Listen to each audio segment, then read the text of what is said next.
Meu nome é Luciana Mariano, eu sou a primeira narradora de futebol da televisão brasileira e atualmente narradora dos canais ESPN e Star Plus. Eu acho que a gente nunca viveu uma fase tão boa como agora, né? A gente teve altos e baixos durante muitas décadas. Eu acompanho o futebol feminino há 3 décadas, então nós tínhamos clubes que vinham, ficavam 2, 3 temporadas muito bem, depois desapareciam, campeonatos que começavam e nunca terminavam, não tinham sequência, né? Então eu acho que, primeiro que esse é um movimento que acontece no mundo todo. Por exemplo, no campeonato inglês, elas só realmente começaram a crescer de forma consistente também a partir de 17, 18, que foi justamente o que aconteceu aqui no Brasil, e a gente chama de era recente do futebol. Então eu acho que desse passado recente para cá, não tem mais volta, porque a gente descobriu, a gente que eu digo nós todos como sociedade, né?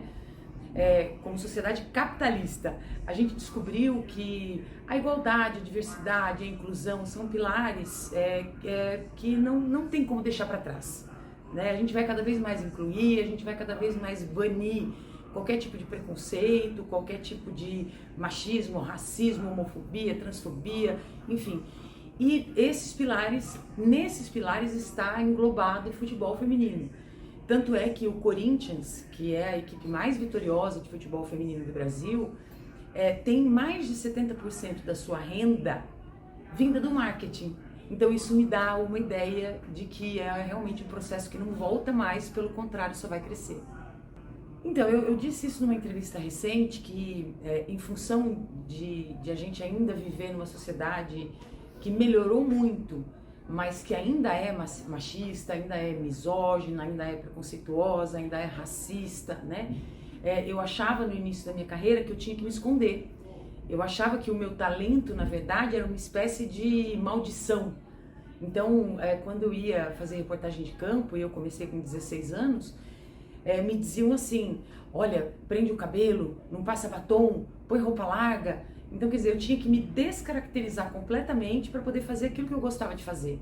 Então, essa coisa toda foi muito doída.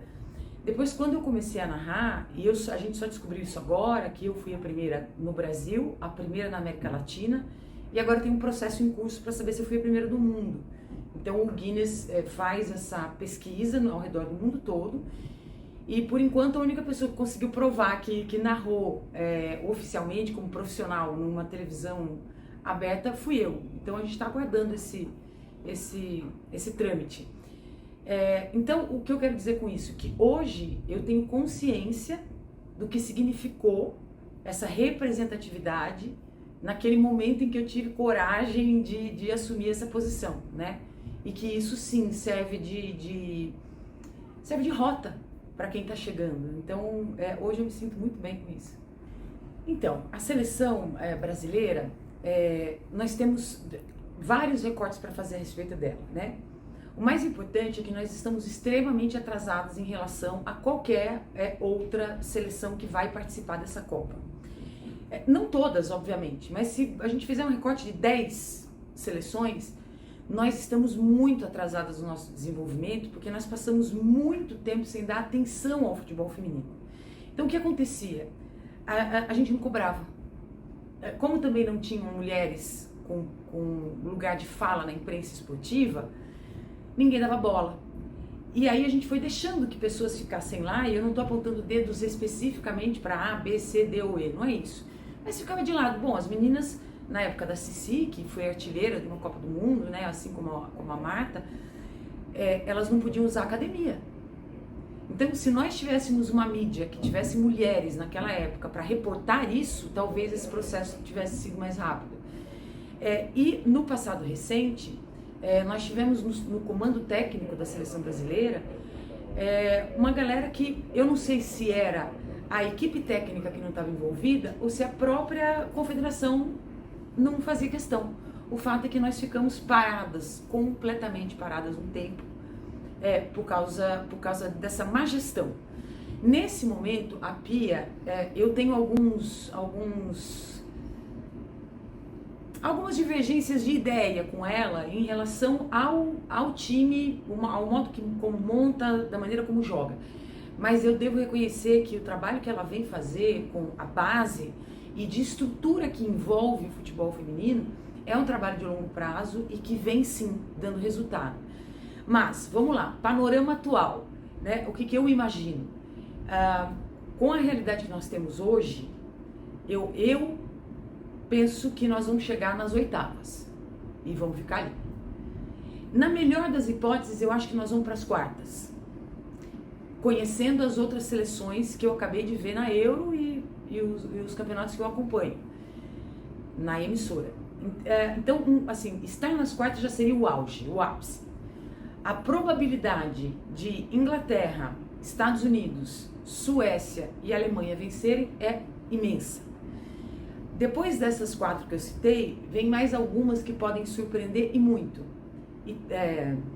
Itália não, ainda não, mas que podem surpreender.